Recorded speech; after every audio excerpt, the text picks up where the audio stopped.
We're at 9918 Carver Road, meeting with another broker. So let's see if this happens. Well, it will happen.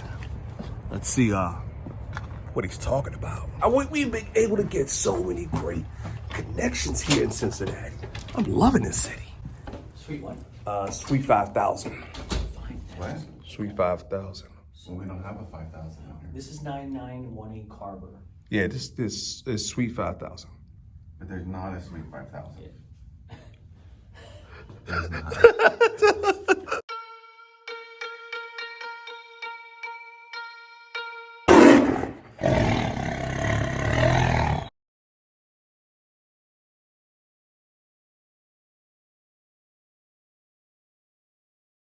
We're up high. So here we are, Fourplex. Fullplex. Yes. And they're doing some type of construction back here as well. Very nice over here, brand new construction. Over here, let me show you. It's surrounded by old construction. Some buildings are dilapidated. This is what it's surrounded by. This one, that. I mean, that around the corner. It's some trash. That's Mike right there. That's the investor. I don't know where he's going all of a sudden. How you doing, Cipriano? Cipriano, Yes. what's up, Mike? Like Mike, if I could be like Mike. This is a whole kind of complex. Oh, like I okay. said. I actually passed on this deal like 4 times. Oh, wow. Okay. Yeah, it was kind of an accident, but not really. Okay. So come on in, let's take a tour. Is this like the model unit that you This show is the people? model unit. All the units look like this. Okay. And do they come fresh? No. But I'll probably like Airbnb this unit, Yeah. you know, a little bit, especially when I got people in town and I can't put them in. So we went all out on this kind of story behind this. What happened? So I passed on this like 4 times because I was like, dude, this is like the hood, right? But like I knew it was coming back, you know, the re-gentrification. And so we started working on that.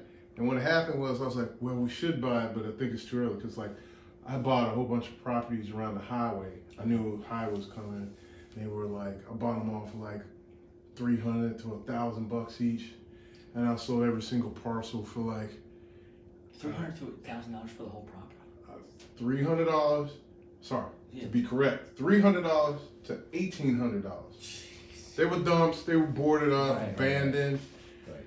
I bought all of them, sold them all off for $80,000 to $100,000, $180,000 each. Mm. And then, you know, I was like pissed because I had the whole area locked up. And I was like, oh man, ain't nobody buying this, man. I don't want to be stuck. And they were finding people left and right for it. But hey, shoulda, coulda, woulda, right? And had an investor lined up and everything.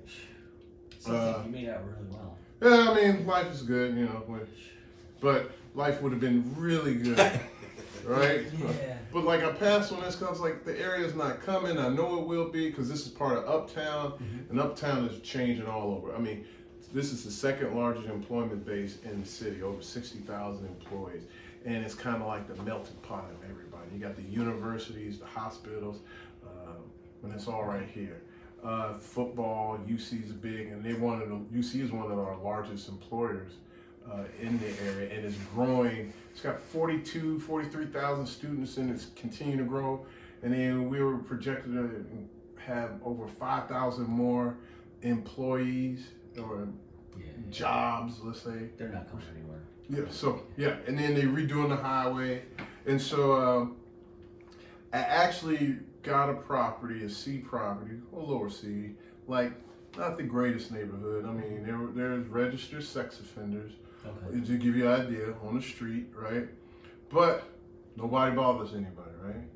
And I was just like, this is stupid low. They're renting them for the 1 bedrooms for $350, the 2s for $4, and I know Philly, that's stupid ridiculous. $350? Yes. So that's even more ridiculous here, right? Yeah.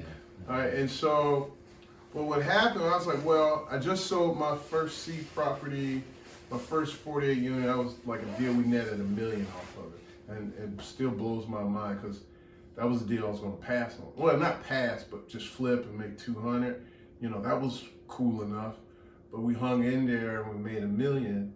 And so when I saw that price, I was like, oh, they should at least be at 500 and the two should be at 600. And so great, let's do it. We'll make some easy money. So I did a real conservative analysis and we got 600, let's see. Yeah, it's conservative now. I said we're gonna be all in for 750, 800, and it'll be worth at least about 1.3 million. I was like, that's a fair deal, not bad. And so what happened, I was wrong. We end up starting off for the 1 bedrooms, we started off at 613. I was like, okay, that's not a bad wrong. We're going in the right direction. And then, but the 2 bedroom it just blew my mind. We started off with 679. I was like, that's good. I was like, because we're supposed to get 6, but I was like, we can get more. We got 679. But then a couple months later, we jumped to 723. Then again, a couple months, jumped to 823. As we turn and release. As we turn it, and we fix them up like they said, without the countertops and the stainless steel, but flooring, same kind of steel, cheaper cabinets, not these are more quality. And we ended up getting 913 in the C area in the hood. And I was like, yo, you remember this property? Let's go get it. Because I was like, man, because I knew this area's going to come up. But I was like, man, I don't want to hang on too long and I can only get 800. I was only thinking we get 5 or 6 because of the neighborhood. Mike, was this in the market or you were just keeping an eye off on market? It? Okay, you were just keeping an eye on it. Off market, and guys call us about deals. Gotcha. But like 3 different people. Okay. And this is a guy we work with on a regular, and he's like, yo, man, and I was like, yo, we can kill it. Was this highly distressed or no? I mean, it had 12 tenants. Okay. And the whole complex, this is 30-something units. Okay. In a house, we'll take a tour of that. It had 12 tenants, but nobody was paying. Oh. So it was an easy process. Like, I didn't even have to evict nobody. They evicted themselves. Right? I was like, hey, pay or leave. That's it.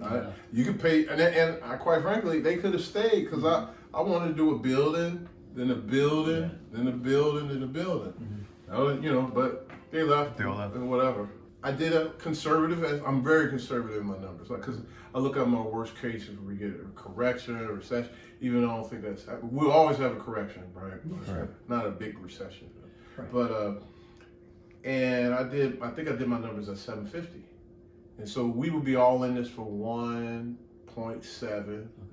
Matter of fact, this was the first time we actually did debt on the deal too. So we were always doing cash. We had private investors and they would fund all our deals. Nice. Local or Local. Local property? We had a couple out of state, but mainly local. We had. No international money? I do now. Oh, you do now. But not then. Oh, I remember when one of your podcasts you were saying if you knew how to speak not Chinese, it was Mandarin or something like that. I was learning a little bit of Mandarin. Oh, yeah. That's out the door now. I got to stay up on that. Right. But so we were all, actually when I was about to do this deal, I had some investors, Asian investors, but we kind of kept it to ourselves because we just like, oh, we're going to kill it. But I didn't realize we were going to kill it. Yeah. So I was like, I did it at 1.7 all in. And I was like, okay, we should at least have a 2.1, 2.3. Another one of those, 300,000 to 400,000. That's kind of a fair number for that kind of money, right? Right. So, and I knew we could get to 1250, but I thought 5 years. With 1250, we get 5. Well, showing off my partner, he's really aggressive, Nate, and love him to death. We kind of blend each other. I'm the conservative, and he's madman, right? Okay. We're gonna get 1250, and we're gonna get 1250 now. I was like, dude, you're tripping. I was like, you know what? I think we can get 1250 because the way they're nice. And actually, we had it rented, all 40, well, except the mom, for 1250. But then I was like, oh snap, we had a snag, something we ended up tearing up everything to redo all the plumbing. Okay. And it ended up being bigger than we wanted, but you'll see when we walk out there, which is not a problem. But it was delays. So those tenants, we lost that. That's kind of the ugly part, not making deadlines sometimes. But we got it all tightened up. And instead of starting off at 750, and we didn't start at 1250, we were both wrong. We started off at 1050. Wow. And we got all this first phase running at 1050 each.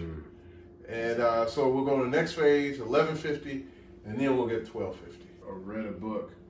I was doing Carlton Sheets and Robert Allen back in the day. I remember Carlton Sheets. Yeah, over leverage, and that was back in the day when appraisals, you could pick your own appraisal. Like, look, I needed to be this, and, you know, Right. no doc loans, and that's how I lost everything. Okay. But I will say, Carlton Sheets said, look, be disciplined, just do, you know, leverage it for what you need, and then go do another deal. And I did exactly that. Okay. All I can tell you is just read or watch somebody that's doing what you want to do, and then just do it. And look, you're gonna screw up, you're gonna fail, you're gonna make tons of mistakes, but you keep doing it. And as you do it, what you've done is stepped out of this comfort zone.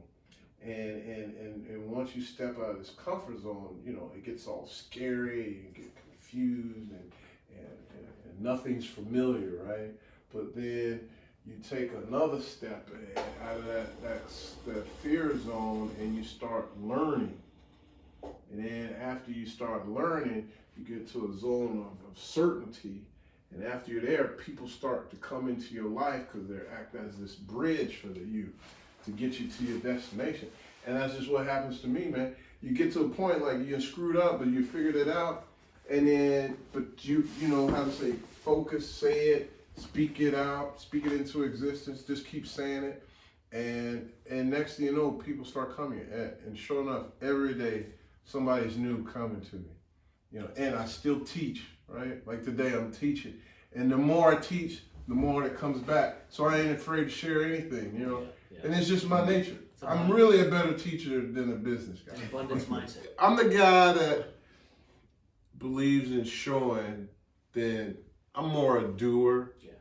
You know, show me and then let me go at it. Like I don't have, as much as I'm older now, I want to do more research, right?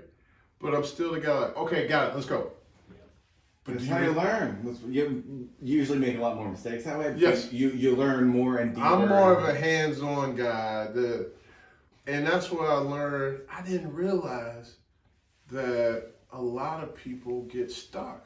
Yeah. And I was like, what do you mean? Like, that doesn't make... And then it was like, why do you know, people get stuck and they start getting depressed and blah, blah, blah. It was like, why do you think there's so many motivational speakers? And I was like, oh... I get hit over the head so many times, and I'm just like numb, and I'm just like, well, okay, let's go on to the next one. Yeah. Probably shouldn't do that again. I just suggest hanging around more people. You know, I love my friends, man, just to give you how dedicated I am. I mean, I love my friends. There's Big Dave. We've been growing up since we was 3 years old. My buddy Jeff Hancock, I met him in junior high school, and he kind of took me under his wing and, you know, introduced me to everybody. Because even though I'm talking, I was kind of a keep to myself, but you put me in front of people, I'm going to go at it. And then another buddy, Paul, all my best friends to this day. But I wanted to do something different. I wanted to do something great in life. I wanted to own real estate, and I wanted to make so much money that I not only took care of my family, but I took care of my community, my church, and I could provide opportunities for people. And I couldn't do that with just making $1 million. And then the more I hung around other people that were doing what I was doing, it helped me go to another level. Like, yeah, leveling up. Like, I met a millionaire. I was like, oh man, you doing it. Then I meet somebody that just did a deal for $20 million. And he had to put up $3 million. I was like, oh. And then he did a hotel. Then I go to my buddy's house, and he owns. Matter of fact, and you know, Jerome Bettis is one of the bus. Is one of our good friends, and so I'm stopping over his house. And yeah, this guy, he owns 20 Hampton Inns, and this guy buys 20 portfolio hotels, you know, whatever. Yeah. And so I called my buddy that owns the one hotel, like, you ain't Man, what are you doing? But I wouldn't have been able to get around these type of opportunities if I was hanging with people who just like, you know, doing. And I'm not knocking them. They're my boys. Whatever they need, I'm there for them. And we get together. But, you know, whenever you come to my house and we do an event, it's probably a whole bunch of real estate guys or lawyers, or we all doing the same thing. Yeah. You know, we vacation together. And just, if that's what you want, you got to go for it. And I just really wanted it. And I'm not saying you just hang with them because they're doing it. Like, we started true relationships through real estate. You know, like-minded people, and we just started hanging. And next thing you know, it's like, let's try a vacation. And then next thing you know, we're hanging all the time. You guys want to take a tour of the house? Yeah. Yeah.